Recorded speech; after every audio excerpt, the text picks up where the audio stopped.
الرجیم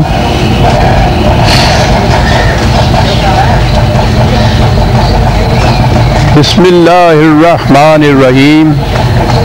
عزیزان من، آج دسمبر 1982 کی 10 تاریخ ہے اور درس قرآن کریم کا آغاز سورہ القمر کی آیت 9 سے ہو رہا ہے، 54/9۔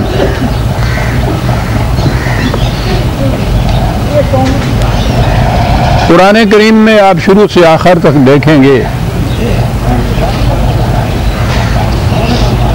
اس کی تعلیم کا نقطہ ماسکہ ہے کہ نوع انسانی کی داستان در حقیقت حق اور باطل کی کشمکش کی داستان ہے۔ ستیزہ کار رہا ہے ازل سے تا امروز، چراغ مصطفی سے شرار بولہبی۔ ابتدائی ادوار کے انسانوں سے لے کے آج تک یہی ایک کشمکش ہے جو ہر زمانے میں، ہر ملک میں، ہر قوم میں جاری اور ساری رہی۔ ابتدائی دور میں محدود پیمانے پہ تھی، یوں یوں انسانوں نے جسے کہتے ہیں ترقی کی یا اکثریت ہوتی چلی گئی، اس کی حدود وسیع ہوتی چلی گئی، اس کی نوعیت بدلتی گئی، ذرائع اور آلات بدلتے گئے، لیکن اصل نقطہ وہی رہا، حق اور باطل کی کشمکش۔ اس کشمکش کی داستان قرآن بیان کرتا تو افراد کی بات نہیں کرتا۔ ایک فرد کا جرم، کمزوری، کوئی برائی اس کی ذات تک محدود رہتی ہے، زیادہ سے زیادہ اس کے ماحول میں، اس کے اقربا تک، وہاں تک اثر کرتی ہے۔ قوم نہیں اس سے ڈوبتی، قوم تباہ ہوتی ہے۔ پہلی چیز تو اس نے کہی کہ قوموں کے ارباب اقتدار میں جب کوئی جرائم آتے ہیں تو اس سے وہ پھیل جاتے ہیں پوری قوم میں، یا ان کا نظام اگر باطل پر ہوتا ہے تو اس کا اثر پڑتا ہے ساری قوم پر۔ تو قرآن کریم نے قوموں کی تباہی کے اصول بتائے ہیں، قوموں کی موت اور حیات کے عروج اور زوال کے اصول اور قوانین جو اٹل ہیں، غیر متبدل ہیں۔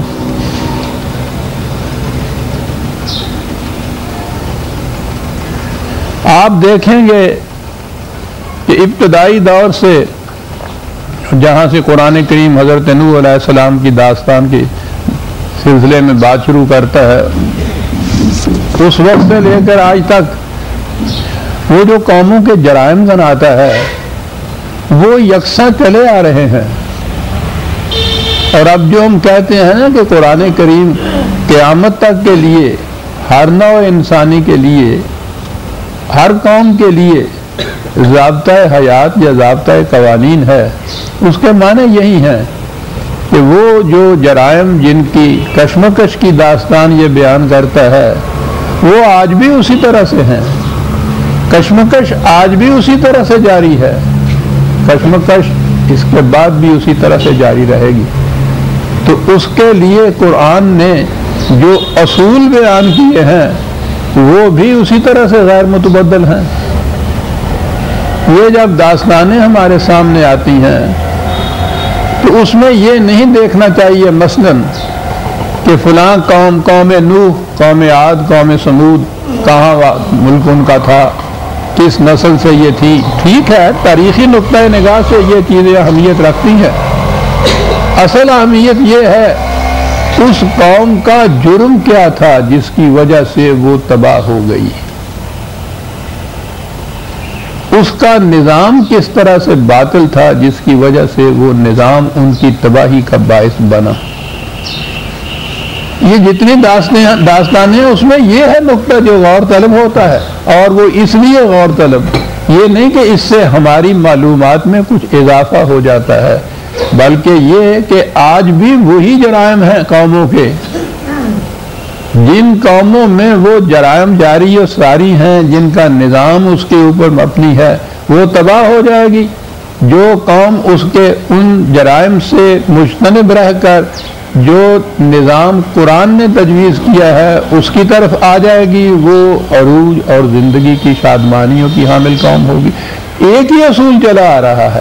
تو جب بھی یہ داستانیں آپ کے سامنے آئیں، اس میں دیکھیے یہ کہ قرآن کون سا وہ جرم بتاتا ہے، کون سا وہ غلط نظام بتاتا ہے جو اس قوم کی تباہی کا موجب بنا، اور اس کے بعد یہ جتنی اقوام ان کے متعلق جو قرآن نے گنائے ہیں جرائم، آپ دیکھیں گے کہ ہمارے اس دور میں وہ جرائم سارے اکٹھے ہو گئے ہیں۔ وہاں قرآن کسی ایک جرم کا ذکر کرتا ہے ایک قوم کے سلسلے میں کہ وہ جرم ان کو لے ڈوبا، اور کچھ اس قسم کی یہ انسانوں کی داستان ہے کہ آگے بڑھتے ہیں تو پچھلی اقوام کے وہ جرائم بھی ساتھ لیتے ہیں اور اپنے ہاں ایک اور جرم بھی ایڈ کر دیتے ہیں اس میں، اور یہ ایکیومولیٹو جو جسے سنو بال کہتے ہیں، وہ برف کا گولا جوں جوں چلتا چلا جاتا ہے اپنے حجم میں بڑھتا چلا جاتا ہے، یہ بڑھتے چلے گئے۔ اور آج کے دور میں تو ہم دیکھیں گے کہ جتنے جرائم گنائے ہیں قرآن نے اقوام سابقہ کے، وہ ایک ہی دور کے اندر ایک ہی نظام کے اندر سارے کے سارے اب آ چکے ہوئے ہیں۔ تو قرآن تو اس اعتبار سے مکمل ضابطہ حیات بھی ہوا، غیر متبدل بھی ہوا، قیامت تک کے لیے جاری رہنے والا بھی ہوا۔ آج کے دور کی اقوام کی جو تباہیاں ہیں، ان کے جو جرائم جن کی وجوہات ہیں، وہ سب قرآن کے اندر موجود ہیں، اور یہ بھی بتایا ہے کہ ان سے بچ کیسے سکتے ہو۔ بات چلی آ رہی تھی سورہ القمر کی کہ وہی کشمکش جو تھی وہ یہاں تک آگے بڑھ گئی کہ یہ مختصر یہ جماعت جو حق کی آواز کو لے کے اٹھی تھی، یہ 13 سالہ زندگی حضور کی مکے کی، وہاں سے آپ ہجرت کر کے دوسرے مقام چلے گئے کہ وہاں جا کر اس نظام کو قائم کریں گے، کیونکہ وہاں کی فضا زیادہ مساحت تھی۔ نظر بظاہر ان قریش کو، مکے والے کو، ان کو اس میں کیا اعتراض ہو سکتا تھا؟ وہ یہاں وطن چھوڑ گئے، گھر بار اپنا چھوڑ گئے، تعلقات عزیز و اقارب کو چھوڑ کے چلے گئے یہاں سے، اور اس زمانے میں اتنی دور چلے جانے کے تو معنی یہ تھے کہ ان سے کٹ آف ہو گئے، جسے ہم کہتے ہیں منقطع ہو گئے، ان کے سلسلے منقطع ہو گیا۔ لیکن وہ آرام سے نہیں بیٹھے، وہاں سے وہ اٹھ کے چڑھائی کی انہوں نے آ کر مدینے پر۔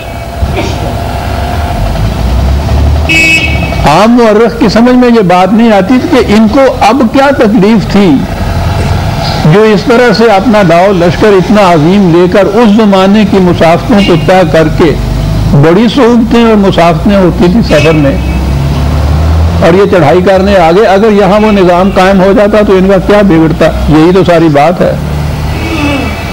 یہ نظام کسی ایک خطہ زمین میں بھی قائم ہو جائے تو اس کے انسانیت ساز نتائج اتنے دلکش اور جاذب، اس قدر مفید ہوتے ہیں دوسروں کے لیے کہ دوسرے مقام میں رہنے والے مظلوم، مقہور، ضعیف اور ناتواں جن کو وہاں کچلا جا رہا ہو، وہ اس نظام کو دیکھ کے یا تو وہاں سے وہ چھوڑ کے ہجرت کر کے وہاں آ جائیں گے یا ان کے خلاف اٹھ کھڑے ہوں گے۔ یہ تو ساری دنیا میں جب یہ باطل کے نظام پھیل جاتے ہیں تو وہاں یہ صورت پیدا ہو جاتی ہے کہ کسی کی سمجھ میں نہیں آتا کریں کیا۔ ورنہ آج بھی دنیا کے کسی خطے کے اندر اگر یہ صورت ہو کہ قرآن کا نظام جو ہے وہ قائم ہو گیا ہو، آپ دیکھیے کہ دنیا کا ستایا ہوا انسان کس طرح سے اس خطے کی طرف کشا چلا جاتا ہے۔ من داخلہ ہو فقد آمن، اعلان اس کا ہوگا کہ آؤ، جو اس میں آ کے داخل ہو گیا اس کو امن مل جائے گا۔ امن کی تلاش میں تو انسان آج مارا مارا پھر رہا ہے۔ اگر اس کو کہیں سے یہ ضمانت مل جائے کہ یہاں آ جاؤ تو امن مل جائے گا، کون نہیں وہاں جائے گا؟ بات دوسری طرف چلی جائے گی۔ یہ خطہ زمین پاکستان کا ذریعہ اس لیے تھا کہ یہاں اس نمونے کا نظام قائم ہو جائے، ایک دفعہ ہو جائے، پھر دیکھو کہ دنیا کس طرح سے یدخلون فی دین اللہ افواجا، فوج در فوج آئے گی دنیا اس کی طرف۔ یہ ہے عزیزان من، یہ جو قصے آئیں گے سورہ القمر کی بات یہاں سے شروع ہوئی کہ ان کی مخالفت کی انتہا ہو گئی، اور دوسری طرف ان کے جرائم قومی جو تھے ان کی بھی انتہا ہو گئی۔ وہ اب کشتی ڈوبنے والی تھی، اتنا بوجھ لاد دیا تھا انہوں نے اس میں کہ وہ قانون فطرت کے مطابق وہ کشتی اب ڈوبنے والی تھی۔ اس لیے بات یہاں سے شروع کی کہ اب وہ انقلاب کی گھڑی آ گئی، وشق القمر، ان کا علم، ان کا جھنڈا ٹکڑے ٹکڑے ہو جائے گا، پھٹ جائے گا، ریزہ ریزہ ہو جائے گا، دھجیاں بکھر جائیں گی اس کی۔ اب یہ قریش ہے، اس کے مقابلے میں ذرہ ناچیز و تعمیر بیابان نگر، اندازہ لگائیے للکار کس قوم کو یہ رہے ہیں صاحب، لیکن یہ تو حق تھا، اپنی آواز بلند کر رہا تھا کہ گیا وہ ان کے جھنڈے کی دھجیوں کا شان و شوکت جو ان کو لیے پھرتے تھے، اب لیے چلا آ رہا۔ آپ کو معلوم ہے کہ گزشتہ 8 آیتیں اسی میں آئی تھی کہ اب وہ وقت آ رہا ہے،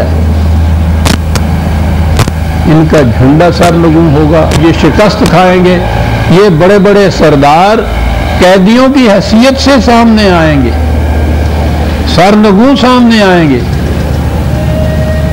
یہ بہت بڑی چیز تھی، وہ باور ہی نہیں کر سکتے تھے قریش کہ ایسا ہو بھی جائے گا، لیکن یہ کچھ کہتے ہوئے آئے۔ سوال پیدا ہوا کہ کس طرح سے یہ کہا جا رہا ہے کہ یہ ہو کے رہے گا، اور قرآن نے یعنی بات ہو رہی ہے نبی اکرم صلی اللہ علیہ وسلم کے زمانے کی، اس کشمکش کی اور اس وقت کی، اب جب ان کے جھنڈے کے سرنگوں ہونے کا وقت آ رہا ہے، زوال کا ان کے وقت آ رہا ہے۔ یہاں تک باتیں ہوتی چلی آ رہی ہیں، یہاں تک پہنچنے کے بعد وہ کہا کہ کذبت قبلہم قوم نوح، دیکھیے وہی بات ہو گئی کہ یہ کوئی نئی بات نہیں ہے، کوئی نیا واقعہ نہیں ہے یہ جو ہو رہا ہے۔ اب جو کہا جا رہا ہے کہ ان کی تباہی کا وقت آ گیا ہے، تو یہ چیز ایک اصول ہے جس کو ہم دہرا رہے ہیں، کوئی نئی بات، ہنگامی بات نہیں ہے۔ اور وہ بات شروع کرتا ہے پہلے دن سے، کشمکش کی ابتدا وہ کرتا ہے حضرت نوح علیہ السلام کے قصے، اور جیسا میں نے عرض کیا تھا ان قوموں کا ذکر اس لیے کرتا ہے کہ یہ عرب کے گرد و نواح میں یہ قومیں بستی تھیں، ان کی بستیوں کے کھنڈرات ان کے راستوں میں پڑتے تھے، صبح و شام ان کے ہاں ان کی داستانیں دہرائی جاتی تھیں، وہاں سے گزرتے تھے قافلہ در قافلہ تو ان کی داستانیں سامنے ان کے آتی تھی۔ یہ ایک ایک جز سے واقف تھے ان اقوام کی، اس لیے ان اقوام کی مثال پیش کی کہ یہ بات ان کی سمجھ میں نہیں آتی کہ ہم اتنی بڑی قوت و سطوت و شوکت کے مالک، ہمیں کس طرح سے زوال آ سکتا ہے۔ کہا کہ ان سے پوچھو کہ جب یہ داستان نوح بیان کرتے ہیں، دہراتے ہیں، تو اس میں ان کے سرداروں کے جو قصے بیان کرتے ہیں ان سے زیادہ شوق و شوکت تو ان کے سرداروں کی نہیں ہے۔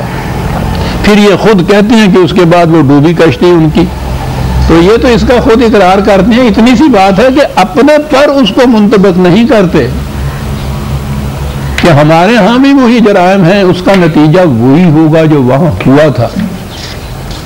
وہ یہ داستان بیان کرتے ہوئے فوراً اس پہ آ گئے کہ یہ ایسے ہی ہوگا۔ کذبت قبلہم قوم نوح فکذبوا عبدنا وقالوا مجنون وازدجر، کہا وہ جو ان کی حفاظت سلامتی کے غم میں گھلا جا رہا تھا اور ان سے کہہ رہا تھا کہ تباہ ہو جاؤ گے، برباد ہو جاؤ گے، یہ اس کا مذاق اڑاتے تھے، اس کی تقسیم کرتے تھے، جھوٹ بولتا ہے، کہتے تھے یہ پاگل ہو گیا ہے۔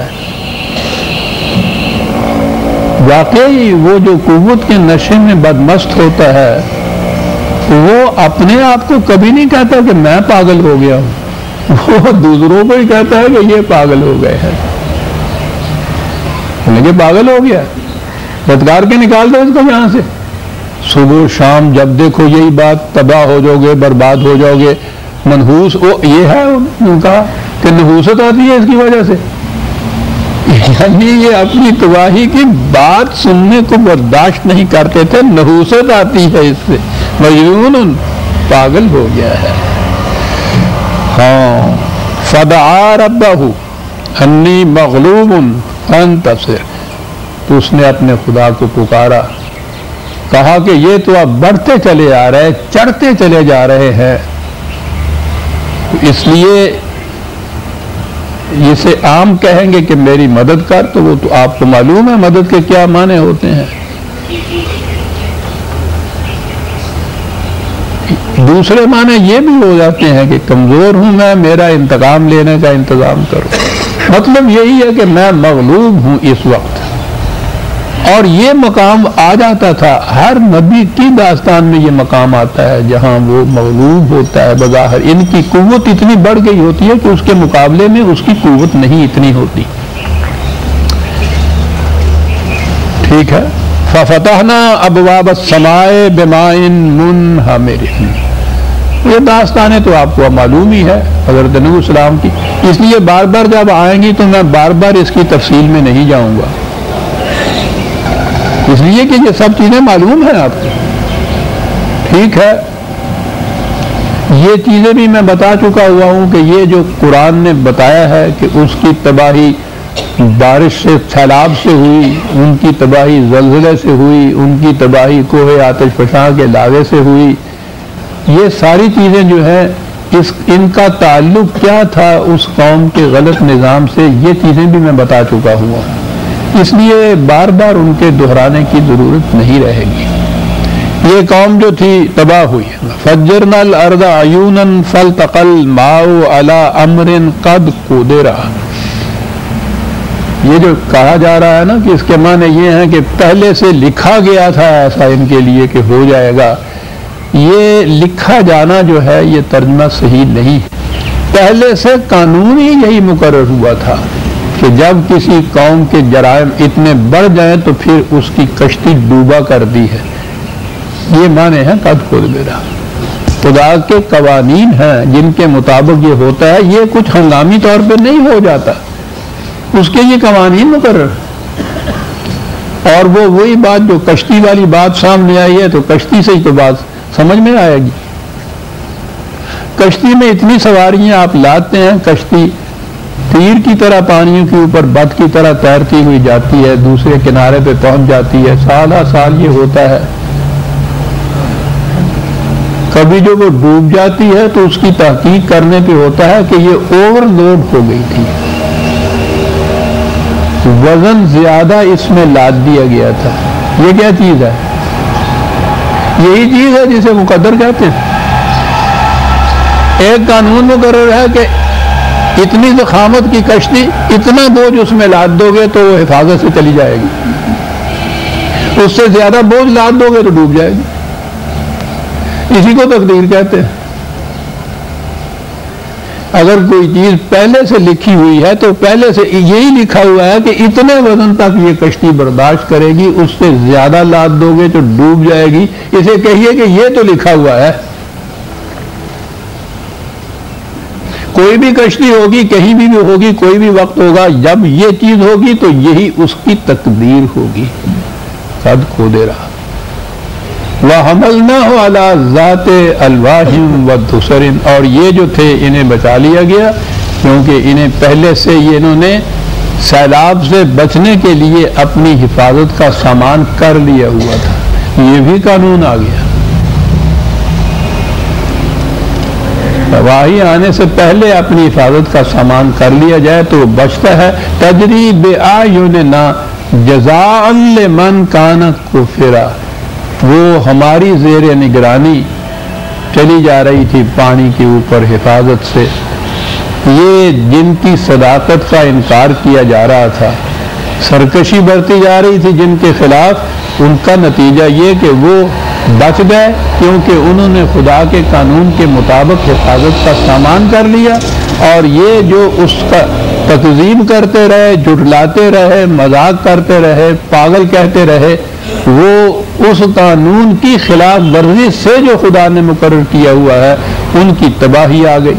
وَلَقَدْ تَرَكْنَاهَا آیَةً، یہ ہے اصل چیز کہ یہ کہانی نہ سمجھ لو کہ جو ہم نے بیان کر دی اور آپ نے کہا کہ ہاں صاحب یہ ٹھیک ہے، it is a historical fact, یہ ہسٹری کی بات تو دوسری رہی، ہسٹری صرف معلومات دیتی ہے آپ کو، انفارمیشن دیتی ہے صرف، اس کا ذہن سے تعلق ہوتا ہے.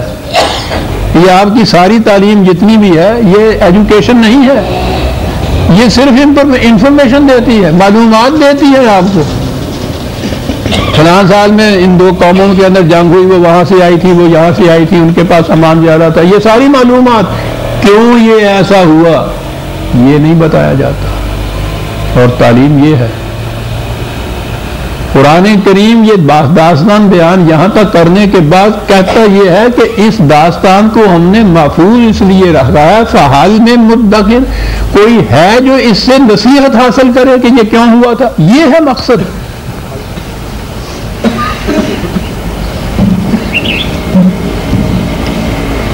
دیکھے وہ غور کرے، فکیفا کانا عذابی و نذر، وہ دیکھے کہ جن چیزوں سے ان کو آگاہ کیا گیا تھا، جن خطرات سے، وہ کس طرح سے سچ ہو کر رہے اور کیا نتیجہ نکلا.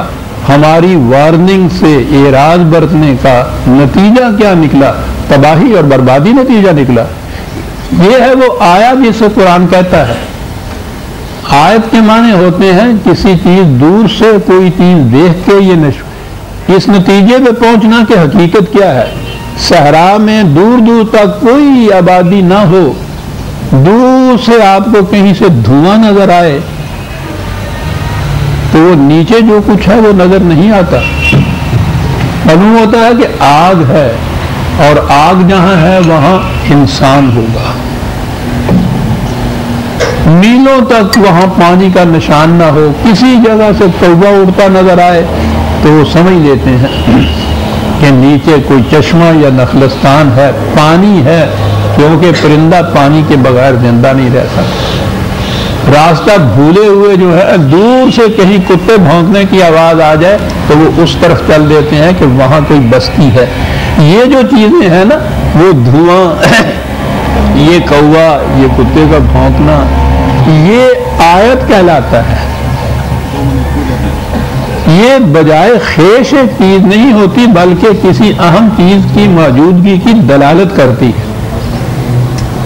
تو اس داستان کے متعلق کہا، یا جتنی بھی داستانیں آئیں گی، کہ یہ آیات ہیں، یہ واقعات جو آپ سن رہے ہیں یہ مقصود بذات نہیں ہیں یہ، بلکہ یہ کسی مقصد تک پہنچنے کی نشانیاں ہیں. ان سے بات سمجھو. وَلَقَدْ يَسَّرْنَا الْقُرْآنَ لِلذِّكْرِ، یہ طریقہ ہم نے اس لیے، انداز اس لیے اختیار کیا ہے کہ بڑا آسان ہو جاتا ہے سمجھنا اس سے. کیا بات ہے صاحب. پہلی بات بچہ جب کچھ سمجھنا یا بولنا لگتا ہے تو رات کو کہتا ہے نانی اماں سے کہ مجھے کہانی سناؤ. یہ کہانی جو ہوتی ہے یہ بڑا مؤثر طریقہ ہوتا ہے بات کے سمجھانے کا. وہ بچپن کی کہانی ہوتی ہے، اور وہ کہانی بھی ہمیں صرف وہ جن اور لال پری کی کہانی نہیں سنانی چاہیے. سنانی چاہیے اسی طرح سے بچے کو آخر میں نتیجہ یہ نکالنا چاہیے کہ دیکھا اس نے جھوٹ بولا تو اس کے بعد کیسے اس کی زبان کالی ہو گئی. یہ بات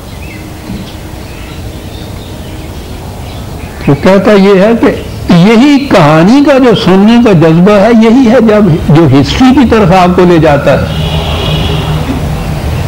واقعات کی طرف لے جاتا ہے.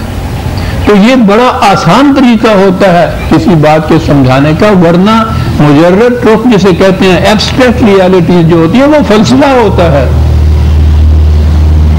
اس کا تعلق جیسا میں نے عرض کیا ہے انٹلیکٹ سے ہوتا ہے، شعور سے ہوتا ہے، دماغ سے ہوتا ہے، معلومات سے ہوتا ہے.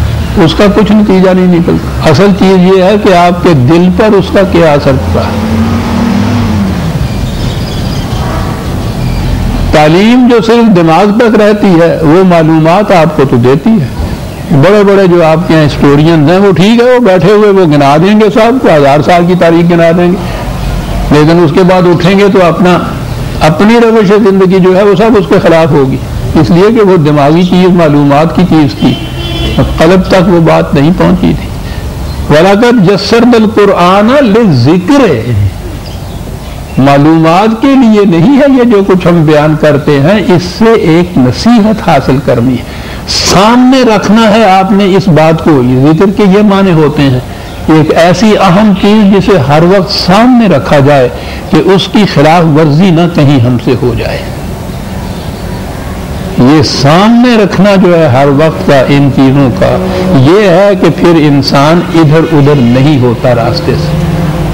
فَحَلْ مِن مُدَّكِرٍ، پھر وہی بات کہیے کوئی ہے جو اس سے نصیحت حاصل کرے، یعنی معلومات نہیں اخذ کرنے کی بات، وہ تو جو بھی کہانی سنے گا معلومات تو اس کو مل جائیں گی، یہ کہا یہ نہیں، اس سے نصیحت حاصل کرے کہ انہوں نے یہ کیا تباہ ہو گئے، ہم ایسا نہ کریں۔ قوم نوح کی تباہی، قوم نوح کے جرائم کیا ہیں؟ قرآن کریم نے مختلف مقامات کے اوپر اس کی تفصیل دی ہے ان جرائم کی۔ مختصراً یہ ہے ان کے جرائم کہ ان کے ہاں عزت اور ذلت کا معیار دولت تھی، جو ان کے نزدیک چھوٹے چھوٹے کام کرتے تھے، دکاندار، کنجڑے وغیرہ، وہ بڑے بڑے سردار ان کو اپنے برابر بیٹھنے نہیں دیتے تھے۔ طبقاتی تفاوت کی یہ کیفیت تھی۔ ان کا مطالبہ یہ تھا حضرت نوح علیہ السلام کے ساتھ کہ یہ جو ہمارے نزدیک ذلیل طبقے کے لوگ ہیں، ذلیل طبقہ، رذیل طبقہ، ان کی ذلت اور ذلت کی وجہ کیا تھی؟ ان کے مقابلے میں غریب تھا۔ حالانکہ غور سے دیکھیے تو وہ تو ان کے مقابلے میں ہزار درجہ شریف تھے، صاحب عزت تھے۔ قرآن نے کہا کہ عزت کا معیار تو انسان کا کردار اور کریکٹر ہے۔ یہ لوگ عزت کا معیار دولت کو قرار دے رہے ہیں۔ ان سرداروں کے پاس اپنی ذاتی چیز کوئی نہیں کردار و کردار کی، یہ اضافی چیز جو ہے نا، ماں باپ کے ہاں سے وراثتاً کچھ آ گیا، کہیں سے ادھر ادھر سے سنبھال کر کے لے لیا، یہ جو چیز ہے یہ دولت اضافی چیز ہے، کردار انسان کی ذاتی چیز ہے۔ قرآن نے پہلی داستان میں پہلا اصول یہ بیان کیا کہ یاد رکھو عزت اور ذلت کا معیار دولت نہیں ہے، انسان کی سیرت اور کردار ہے۔ ان اکرمکم عند اللہ اتقاکم، جو قوانین خداوندی کی سب سے زیادہ پیروی کرتا ہے وہ سب سے زیادہ قابل تعظیم ہے، دولت نہیں ہے۔ تو پہلی چیز جو تھی ان کے ہاں وہ یہ تھی۔ دوسرا جرم یہ تھا کہ جب ان سے کوئی بات کی جاتی تو وہ کہتے کہ نہیں صاحب یہ ہمارے اسلاف کے مسلک کے خلاف ہے، ہم سننے کے لیے تیار نہیں۔ ان سے کہا جاتا کہ تمہیں اللہ تعالیٰ نے سوچنے سمجھنے کی صلاحیت خود دی ہے، تمہارے اپنے اندر یہ چیز موجود ہے، میں اس کو اپیل کرتا ہوں کہ سوچنے سمجھنے کے بعد تم سوچو کہ جو میں کہہ رہا ہوں وہ صحیح ہے یا نہیں۔ تم کہتے ہو کہ ہم سننے کو تیار ہی نہیں ہے، اس لیے کہ ہمارے اسلاف کے مسلک کے خلاف جاتا ہے۔ تواتر سے ہمارے ہاں یہی آ رہا ہے، توارث سے ہم اسی مسلک کے اوپر ہیں، ہم سننے کو تیار ہی نہیں ہیں کسی ایسی چیز کو جو ان کے مسلک کے خلاف جائے۔ قرآن نے کہا کہ جو خود غور و تدبر سے کام نہیں لیتی قوم اور اس طرح سے چلی آ رہی ہے اندھوں کی طرح اگلے کی لاٹھی کے سہارے، وہ قوم تباہ ہو کے رہتی ہے۔ اور تیسری چیز اس کے اندر تھی، وہ جو حضرت نوح علیہ السلام کا بیٹا جو اس صداقت کو تسلیم جس نے نہیں کیا تھا وہ ڈوبنے لگا تھا، تو حضرت نوح نے بھی یہ بات کہہ دی تھی کہ یا اللہ آپ نے تو کہا تھا کہ تمہارے اہل کو میں بچا لوں گا، تو یہ تو سب سے قریب ترین اہل ہے میرا۔ تو قرآن نے اگلا معیار یہ بتایا کہ اپنے اور بیگانے کا معیار نسل نہیں ہے، اپنا وہ ہے جو ان اصولوں کی صداقت میں تمہارا ہمنوا ہے، جو ان سے انکار کرتا ہے وہ تمہارا نہیں ہے، وہ غیر ہے۔ قومیت کا معیار قرآن نے بتا دیا کہ اشتراک ہے اصولوں کا، اشتراک ہے ایمان کا، اس سے ایک قوم بنتی ہے۔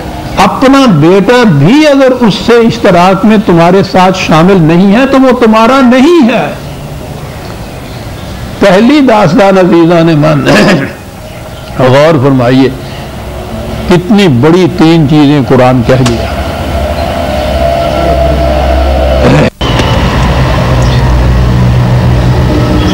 جی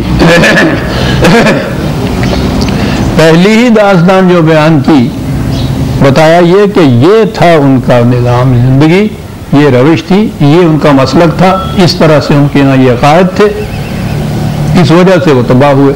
آج دنیا میں آ جائیے، اپنے ہاں آ جائیے، اپنے نظام کی طرف آ جائیے، کیا یہ تینوں چیزیں آپ کے یہاں موجود نہیں ہیں؟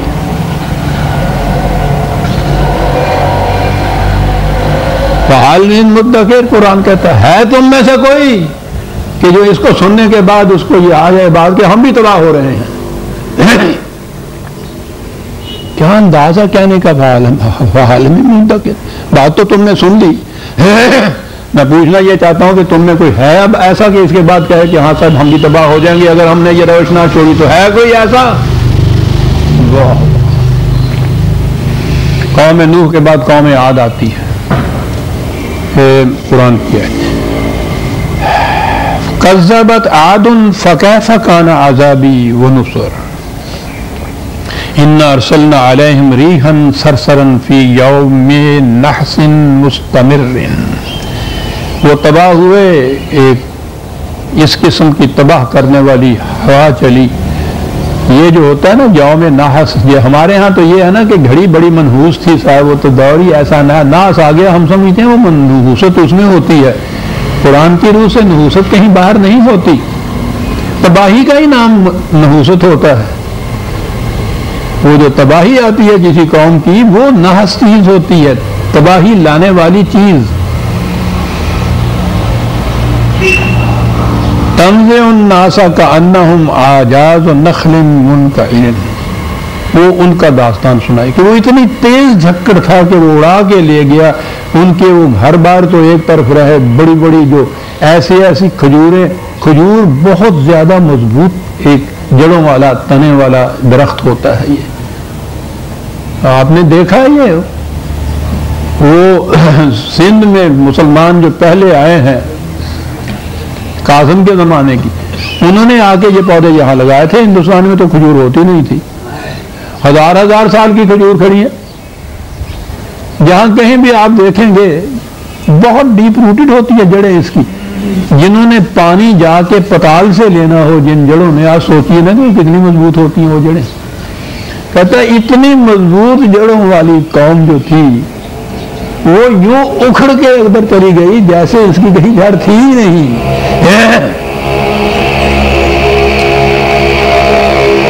وَلَقَدْ يَسَّرْنَا الْقُرْآنَ لِلذِّكْرِ فَهَلْ مِن مُدَّكِرٍ. اس قوم کے جرائم کیا ہیں جو قرآن نے گنائے تھے؟ معاف رکھیے.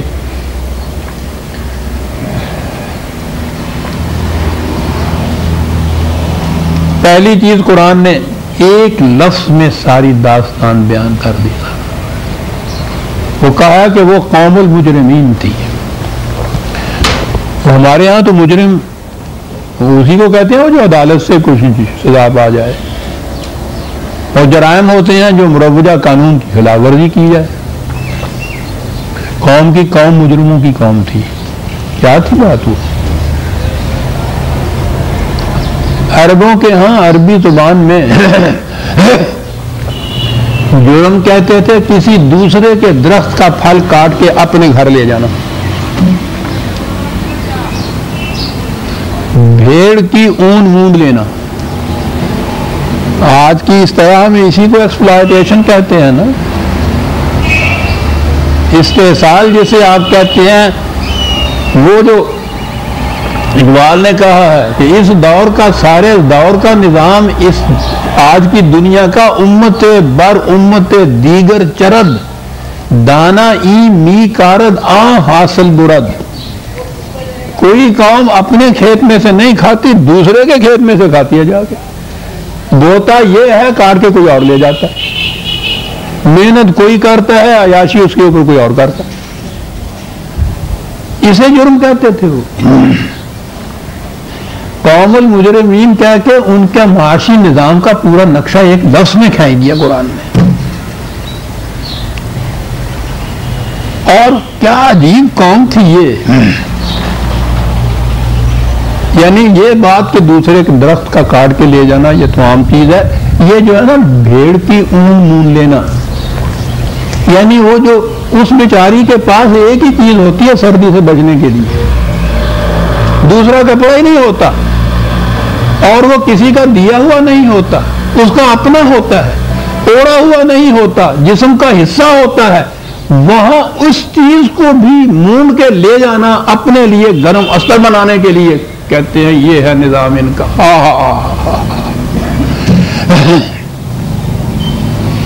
کیوں؟ فحل من مدکر، ہے کوئی اس سے نصیحت حاصل کرنے والا کہ آپ کے دور کا نظام کیا ہے؟ دوسروں کے درختوں سے پھل تو ہر روز کوئی کاٹ کے لے جاتا ہے، بھیڑ کی اون مونڈ کے لے جاتے ہیں. وہ ٹھٹرتی ہے سردی پالے میں، ٹھٹرتی رہے. ہمارے ہاں کا گدا بن جانا چاہیے جناب. کہتا ہے کہ یہ کیسے ممکن تھا، کیسے کرتے تھے؟ کیسے کرتے تھے؟ جو کمزور اور غریب تھے، اذا بطشتم بطشتم جبارین، اس کو پکڑتے تھے تو ہڈیاں توڑ دیتے تھے تم ان کی.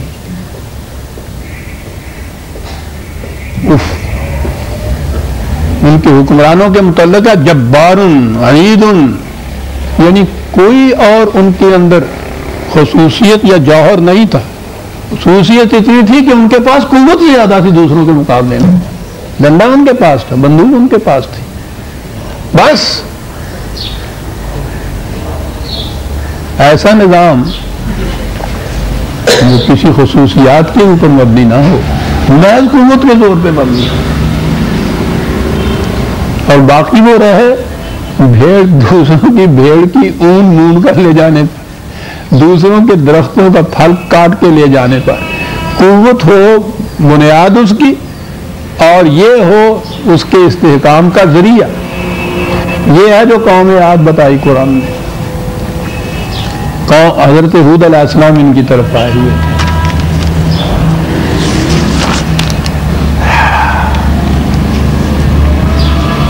قرآن نے کہا ہے کہ وہ قوم ویسے جسے آپ تہذیب و تمدن والے کہتے ہیں، اس دور میں بڑی مہذب قوم گنی جاتی تھی.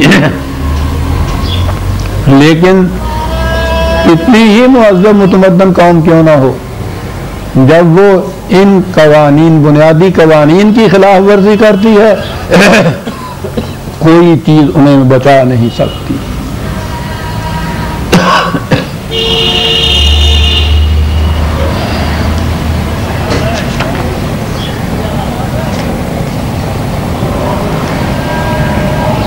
قوم عاد کے بعد قوم سمود آتی ہے. کذبت سمود و بالنذر، ان کو بھی بڑی تنبیہ کی گئی، وارننگ دی گئی، بہت سمجھایا گیا. پہلی چیز تو انہوں نے یہ کہا فقالوا ابشرا منا واحدا نتبعه انا ضل فی ضلال وسعور. وہ ایک شخص، اس کے پاسات کوئی جتھا نہیں، کوئی گروہ نہیں، کوئی پارٹی نہیں، ووٹنگ اسٹرینتھ اس کی کیا ہے، اور وہ کہتا ہے کہ ہمارے پیچھے چلو، ہماری بات مانو. بات تو اس کی مانی جائے جس کے ساتھ کوئی جتھا ہو، کوئی گروہ ہو، کوئی پارٹی ہو، کوئی جماعت ہو.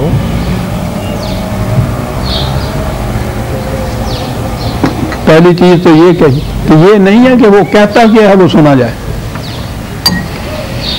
ہم اس کی اس لیے ہم اس کی بات مان لیں کہ وہ کہتا ہے جو میں کہہ رہا ہوں یہ سچی حقیقت کی بات ہے. اکیلا وہ آدمی اپنے آپ کو چھوڑ دیں تو ہم تو تباہ ہو جائیں گے.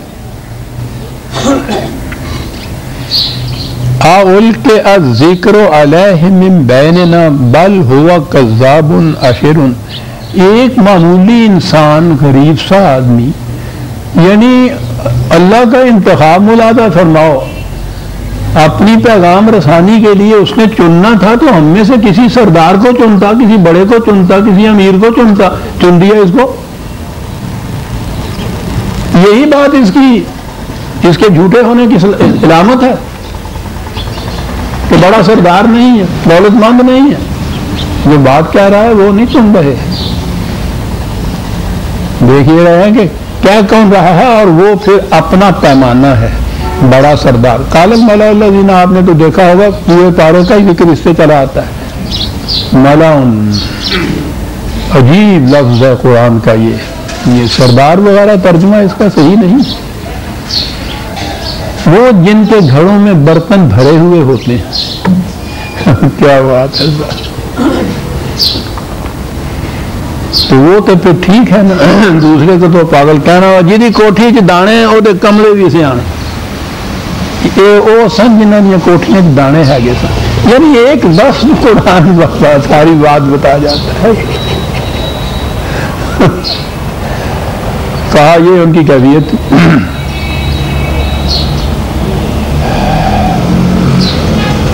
جب تباہی کا وقت آیا تو ان کی تدبر کی فسون سازی کسی کام نے ان کے آ سکی،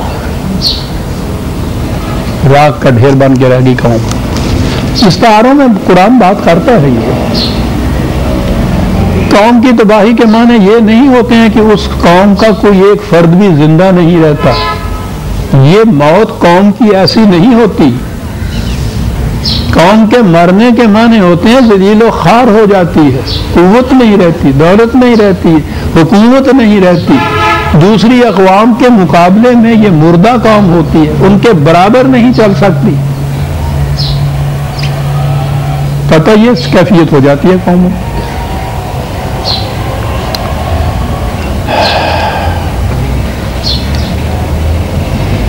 قوم سمود آتی ہے جی اس کے بعد،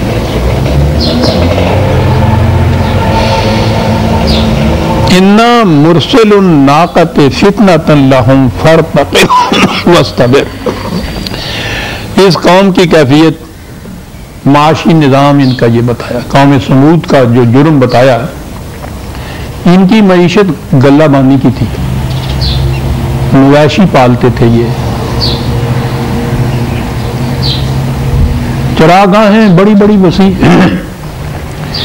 لیکن چشمے بہت شاد ہوتے تھے، اور پانی پر تو دار و مدار ہوتا ہے مواشیوں کا۔ تو کیفیت یہ تھی کہ یہ بڑے بڑے جو سردار تھے ان کے، انہوں نے ان چشموں پر قبضہ کر رکھا تھا، تو چشمے پہ قبضہ کیا جائے تو چراگاہ پہ تو خود ہی ہو جانا ہوا، اور جو کمزور اور غریب رہ جاتے تھے ان کی بھیڑوں کو پانی نہیں پینے دیتے تھے۔ خدا کا دیا ہوا چشمہ،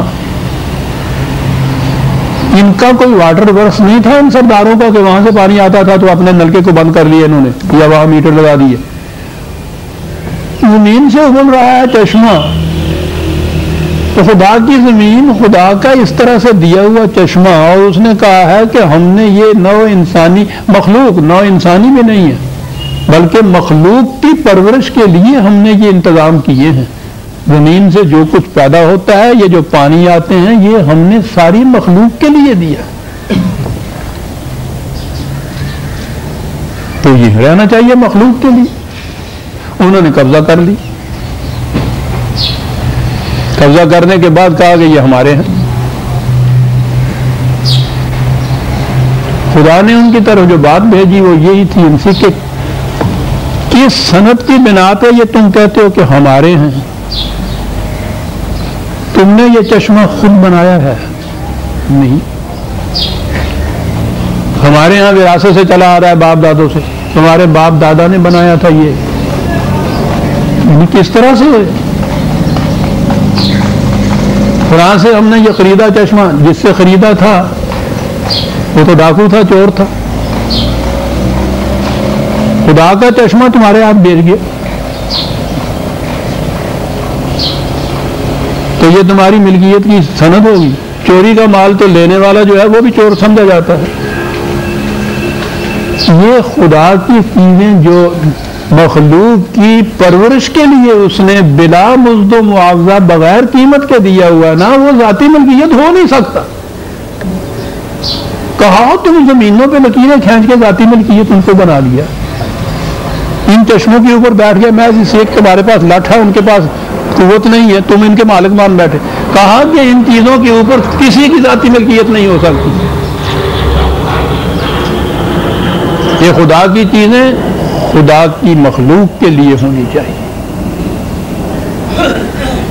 یہ تھا جی، یہ تھی کشمکش حضرت سمود علیہ السلام کی. اور وہ جو قوم سمود، حضرت سمود علیہ السلام پیغمبر تھے، ان کی طرف وہ قوم بناتی ہے.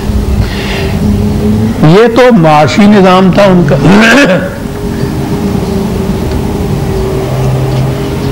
ان کے یہاں کا جو سیاسی نظام تھا اس کے لیے بڑی عجیب بات کہی ہے. حضرت سمود علیہ السلام نے خدا سے کہا کہ یہ تو قوم کی قوم ساری بگڑی ہوئی ہے، ان کی اصلاح کس طرح سے ہو. کہا گھبراؤ نہیں، ساری قوم کی بات نہیں. وَكَانَ فِي الْمَدِينَةِ تِسْعَةُ رَهْطٍ يُفْسِدُونَ فِي الْأَرْضِ وَلَا يُصْلِحُونَ. یہ اوپر جو کیپٹل سٹی ہے اس کے اندر 9 بیٹھے ہوئے ہیں، یہ صاحب اقتدار، وہ بگڑے ہوئے ہیں، وہ نہیں سنورنے دیتے قوم کو. بہت بڑا اصول آ گیا تھا. قوم کے بڑے بگڑتے ہیں تو قوم بگڑ جاتی ہے. اس نے کہا اس کی فکر نہ کرو، یہ مغلوب ہو جائیں گے قوم سمر جائے گی. نہیں، یفسدون فی الارض ولا یصلحون. وہ چاہتے یہ ہیں کہ ناہمواریاں رہے، وہ اصلاح ہونے نہیں دیتے. اس لیے تعداد کی بات نہ کہو تم. یہ 27/48 ہے، اس پر ریفرنس.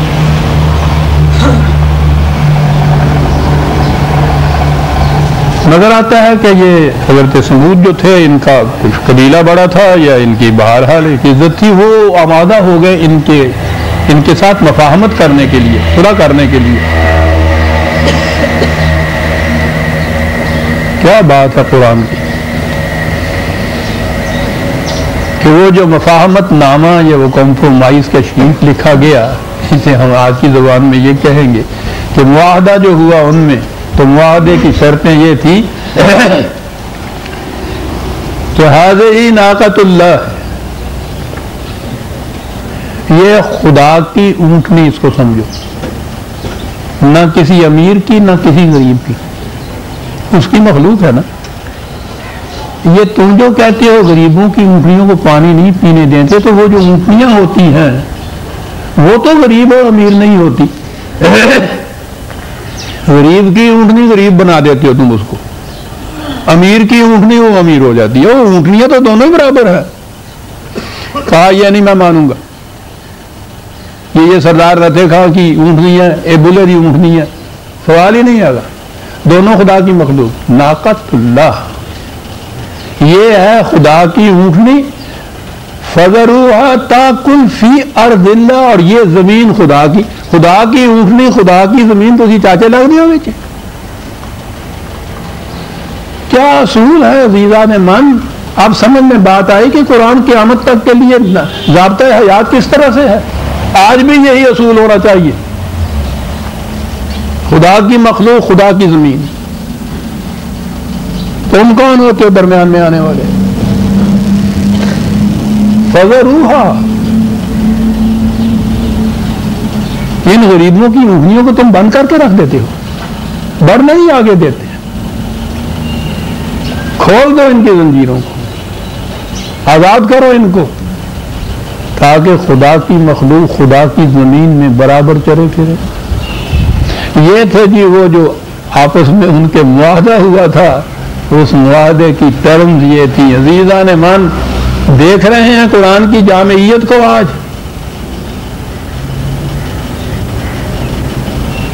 لفظاً لفظاً یہی ٹریٹی، یہی معاہدہ آج بھی چسپاں ہوتا ہے یا نہیں؟ دنیا میں اگر معاشی نظام یہ ہو جائے کہ ناقۃ اللہ اور ارض اللہ، سارے مسئلے حل ہو جاتے ہیں.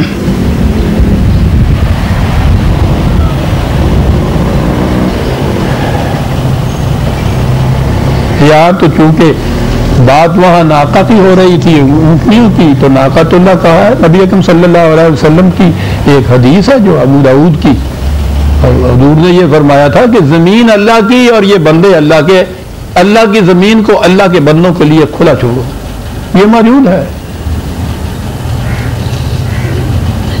وہ قوم اسے بڑی مقدس حدیث کا کہ دوراتی پھرتی ہے، جو ہزاروں ایکڑ کا مالک ایک ہوتا ہے، اور بیچارے مزارع اور کاشتکار وہاں کی اس کے جو ہے اس کے بچے بھوکے مر رہے ہوئے۔ خدا کی زمین خدا کے بندوں کے لیے نہیں ہے، خدا کی زمین ہی ہے۔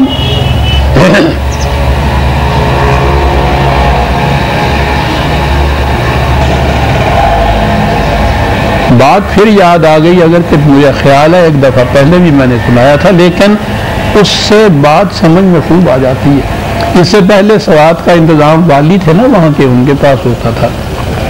وہاں ایک مولوی صاحب ایسے وہاں کہلاتے تھے، وہاں کے لوگ ان کو مولوی ہٹلر کہا کرتے تھے۔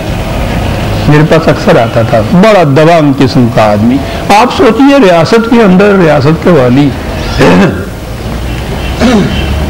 وہ ایک بہت بڑا جشن تھا، کہیں بڑے بڑے وہاں آئے ہوئے تھے، یہ بھی وہاں تھے، مولوی صاحب بھی تھے۔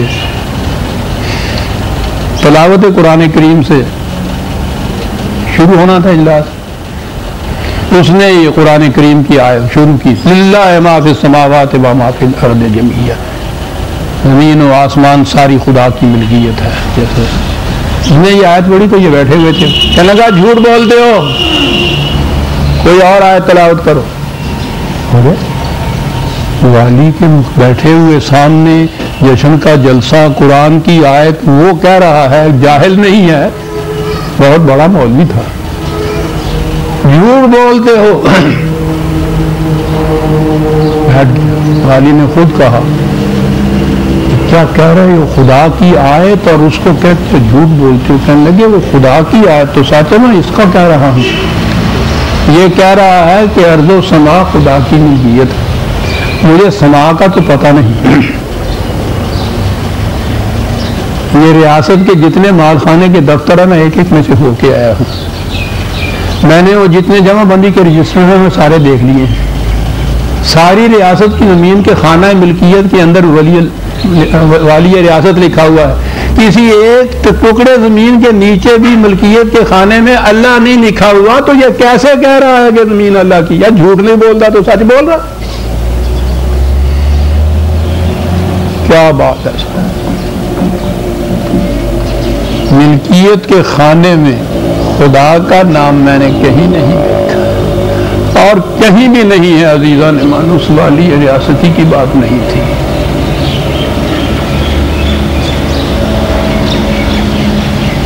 تو بات اس زمانے کی نہیں ہے جب قوم سمود کی بات تھی، اور کیا خوبصورت الفاظ ہے خدا کی، وہ ٹریٹی جو ان کے ہاں معاہدہ آپس میں ہوا ہے کہ ناقۃ اللہ وذروھا فی ارض۔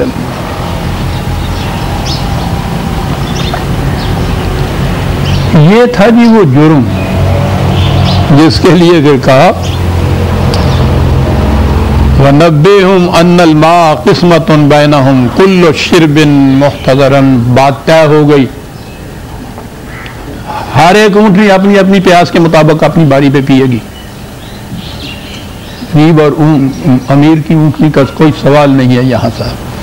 فَنَادَوْا صَاحِبَهُمْ فَتَعَاطَىٰ فَعَقَرَ، معاہدہ بھی کر لیا، دستخط بھی ہو گئے، لیکن کون چھوڑتا ہے ملکیت کو؟ آپس میں تو خفیہ سازش کی، جو بڑا تھا سردار اس کو آواز دی، کہا کہ اس کا اراد یہ ہے کہ اونٹنی کو ہی مار دو، نہ وہ پانی پینے والی رہے گی نہ یہ جھگڑا رہے گا، اونٹنی کو ہی مار دو۔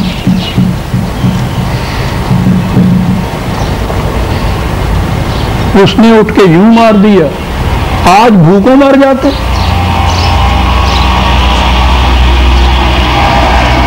آپ کو شاید پتہ نہیں، روم کے اندر ایک کلب ہے، ساری دنیا میں اس کی شاخیں بنی ہوئی،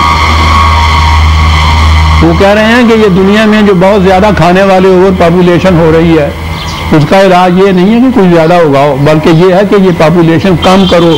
ان کی سازشیں یہ ہیں کہ وقتاً فوقتاً جنگ چھیڑتے رہا کرو لوگوں میں. ایک باقاعدہ تنظیم ہے وہ. بیماریاں پیدا کرنے والے جراثیم چھوڑتے جاؤ، بڑی بڑے پیمانے کے اوپر وارز کا انتظام کرو. آبادی کم ہوتی چلی جائے گی، کھانے والے کم رہیں گے، بس ٹھیک ہے، کیا علاج ہے؟ انہوں نے کہا کہ اونٹنی کو مار دو، اونٹنی کو مار دیا. پھر اس کے بعد جو ہوا فَكَيْفَ كَانَ عَذَابِي وَنُذُرِ، ان سے کہا کہ جاؤ ان کھنڈرات کی اینٹوں سے پوچھو کہ پھر وہ تباہی کس طرح سے آئی جناب. اِنَّا أَرْسَلْنَا عَلَيْهِمْ صَيْحَةً وَاحِدَةً فَكَانُوا كَحَشِيمِ الْمُحْتَظِرِ. باڑ لگائی جاتی ہے کہ وہ کھیتی کی حفاظت کرے. اگر باڑ فرسودہ ہو جائے، اس کے پتے خشک ہو جائیں، اس کے کانٹے مڑ جائیں، ٹہنیاں اتنی کمزور ہو جائیں کہ وہ ایک ہوا کے لے سے ہی گر پڑے. کہا کہ یہ جو ان کے ہاں کی ملکیت کی باڑیں تھیں، ان کے جرائم کی وجہ سے اس طرح سے ہو گئی. جو کھیتوں کے اوپر ملکیت کی باڑیں لگائی ہوئی تھی، ان کے جرائم نے ان کو گھن خوردہ لکڑیاں بنا دی. وہی تباہی بن گئی. وَلَقَدْ يَسَّرْنَا الْقُرْآنَ لِلذِّكْرِ فَهَلْ مِن مُّدَّكِرٍ. دیکھا ہم نے قرآن کو بات سمجھنے کے لیے کیسا آسان اسلوب اختیار کیا ہے نا. بات چپک جاتی اور ہے نا آج بھی یہ سچی بات. یہ حل میں مدکر آج کے لیے ہمارے لیے بھی ہے. یونی عربوں کے تو لیے نہیں تھا، یہ تو قیامت تک کے لیے قرآن زندہ جاوید ہے. ہمارے لیے بھی یہی. ہم سے وہ کہتا ہے کہ حال مدکر ہے کوئی تم میں سے اس سے نصیحت حاصل کرنے والا کہ ان جرائم کا نتیجہ قوموں کی اس قسم کی تباہی ہوا کرتا ہے؟ کوئی ایسا نہیں ہے تو تباہ ہو جاؤ گے. وقت ہو گیا. ہم سورہ القمر کی آیت 32 تک آ گئے. آگے بھی یہی سلسلہ اور دو چار اقوام کا چل رہا ہے، اور اس کے بعد پھر قرآن آ جائے گا اسی طرف، انہی کی طرف کہ یہ سارے واقعات تمہارے سامنے ہیں نا. وہ ربوں کو کہہ رہا ہے سوچو اب اس کے بعد پھر تمہارا کیا حشر ہوگا. ہے نا تمہارے ہاں بھی، تمہارے ہاں یہ تمام جرائم ایک ایک جو ہم نے گنائے ہیں. اور آج ہم سے وہ کہتا ہے کہ قرآن کی تلاوت کر کے مردوں کو بخشانے والوں، سوچو حال میں مدکر ہے تم میں سے کوئی نصیحت حاصل کرنے والا کہ یہ اقوام کا نتیجہ حشر ہوا کرتا ہے جن کے ہاں نظام اس قسم کا ہوتا ہے. ربنا تقبل منا انک انت السمیع العلیم.